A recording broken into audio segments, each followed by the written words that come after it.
Hi everyone, welcome to another episode of the Moving to Australia podcast. The new Core Skills Occupation List, CSOL, took effect on 7th December 2024, representing a significant policy shift and offering new immigration opportunities for both skilled workers and employers. The CSOL applies to Skills in Demand Visa, subclass 482 Core Skills Stream, which replaced the old TSS visa, and Employer Nomination Scheme Visa, subclass 186 Direct Entry Stream. The CSOL brings about a significant change, especially for subclass 186 Direct Entry Stream. The number of eligible occupations has now expanded from 216 to 456 across multiple industries, opening new immigration pathways for various occupations. With me in the studio to discuss the practical impact of the new policy and who will benefit from this is Amitava Deb. Amitava, welcome to the studio. Hi Arun, good afternoon. Welcome everyone. So before we get into the weeds of things, let's get our listeners a bit of background on CSOL. What is it and how it consolidates previous lists like the MLTSS, STSOL and ROL? So one thing I want to make clear here is that the earlier lists are still there. The long-term list, which is medium to long-term list, MLTSSL, STSOL is the short-term list, and ROL is the regional list. These lists are still there, which will be used by the independent migration subclass 189, 190 and 491. CSOL is a new list which has a few occupations, most of the occupations from each of these three lists, but these are more aligned to the job market because CSOL is going to be used by employers. And eventually they might look at reviewing those other three lists. As of now, they are intact. Now, CSOL has a lot of occupations which have not been there in any of these lists. A lot of occupations which were removed as well from the scope of employer-nominated visas. Okay. So it's now clear that we have a unified occupation list for both subclass 186 Direct Entry Stream and subclass 482 Core Skills Stream. So how does this impact skilled migrant, especially those whose occupations are now added to the CSOL? Right. So when we talk about subclass 186, there are two streams. One is transition stream, which is for those who have been on subclass 482 for 2 years. They could potentially apply for 186 through transition stream if the employer agrees to sponsor them, to continue to sponsor them. This is still there. It's nothing has changed. What has changed is probably for the future, where those who will apply for subclass 482 from now on would complete 2 years in the company or the business, and they are sponsored by the business for the transition stream. The biggest impact, however, is for the other stream, which is the direct entry stream.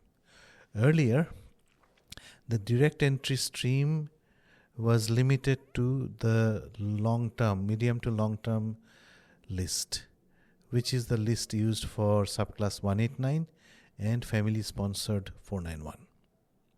Now that is gone. It is now going to be referred to the CSOL, the Combined Skills Occupation List. Can you name a few occupations added to the CSOL that are now eligible for the permanent subclass 186 Direct Entry Stream visa? Yeah, there are quite a few occupations that have been added, but the ones that are going to really benefit a lot of migrants are, I would say, retail manager. A lot of people who are working in regional as a retail manager in small retail stores. The employers are crying for resources, so this is going to help them. It is there. It was not there earlier. Then there is a whole bunch of IT occupations like data analyst, DevOps engineer, cybersecurity engineer, cybersecurity analyst and architect. These are all again employer-nominated additions, but they do not have access to independent skilled migration. You must remember, these are only employer-nominated. Then there is childcare worker.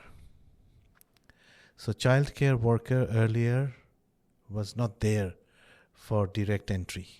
It was only there for subclass 482. So now a childcare worker can apply directly for PR if the employer agrees to do so. Of course, there are prerequisites. Do you know what the prerequisites are? No, if you could touch upon them. Very important. 3 prerequisites. A, 3 years of work experience. B, they must have a positive skills assessment from the respective skills assessment body for this occupation. And 3, English, competent English. These are the 3 main requirements. There are other occupations like in the media industry, film director, film editor, photographer, copywriter. These have been added. Cafe and restaurant manager. It was there in 482, but now it is added as a direct entry occupation. Medical technicians, disability service officer. So it's quite a lot. Quite a lot. Now, certain occupations are not in the CSOL. Mm-hmm. So what alternative pathways would skilled migrants who find that their occupations are removed have to continue living in Australia? I guess then they'll have to look at their profile and see what occupations match their profile, which are on the list for skilled migration or on the list for employer migration. If it is on the list for employer migration, they need to find an employer that will agree to sponsor them. I think the best way to tackle this would be to seek professional advice, so that one-to-one a discussion can be done for specific. Now, every case is different. Every candidate has a different background and profile. That is important. You are of the opinion that aspiring migrants need to upskill themselves and find a way to adapt to recent changes introduced as a part of the migration strategy. Can you expand on that briefly? Right. I think upskill is an important word. Upskill doesn't mean change of occupation. A lot of people, what they do is they go and choose a different pathway thinking that this will lead to PR. Someone who is in IT becomes a chef. Someone who is a chef becomes a childcare worker. So this doesn't probably align with the reality. Maybe it's not something they are interested in. They are only interested in getting a PR. So the important aspect here is to upskill, find what you're interested in, and while trying to do that, you need to, if you're really thinking of migrating or settling in Australia, choose something that will allow a pathway for you. And again, in this, it is important to seek professional advice. There has been a rise in demand for people with certain skill sets. I can give a couple of examples, like cybersecurity, data analysts. Now, the new CSOL has taken into consideration these occupations in consultation with Jobs and Skill Australia. Right. So how do you see this impacting regional growth in certain industry-specific sectors? So in tech sectors, it is mainly not so much regional, but it is a shortage of people with certain skills. IT, for example, it's a good example because IT is expanding and there are specific areas that has shortages. Those shortage areas do not specifically fit into any of the existing ENSCO code. For example, a data analyst or a data scientist used to fit in an occupation called Information and Organization Professional, NEC, which was also used by other professionals who did not fit into any other occupation. So now they have specifically introduced data analysts, data scientists into the list. However, note that these do not have access to independent skill migration. For these, one needs to have an employer. So the way it actually fits to the labor market is to ensure that all these people have jobs before they can even apply. So in a way it is different to past, where people used to come here and look for a job after they are migrated. I think the government is trying to move away from that model, where we have a lot of skilled migrants who have arrived here and do not have jobs. Maybe because there's a gap between, they are definitely qualified, but maybe there's a gap between what they are skilled in and what the employers require.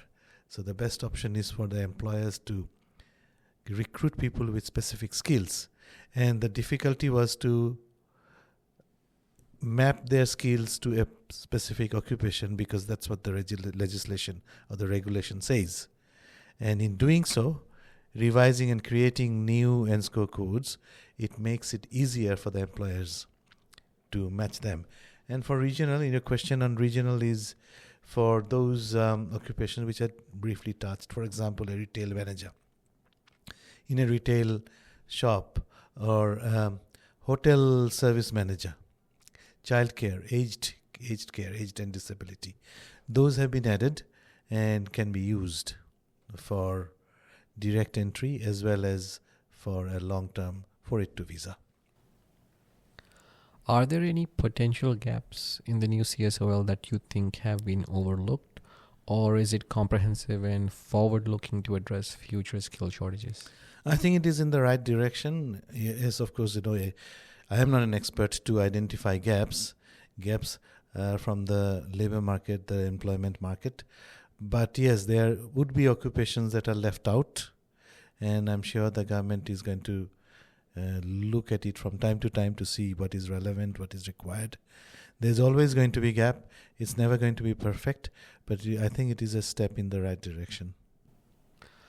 In your line of work, you meet industry professionals, recruiters, other migration advisors.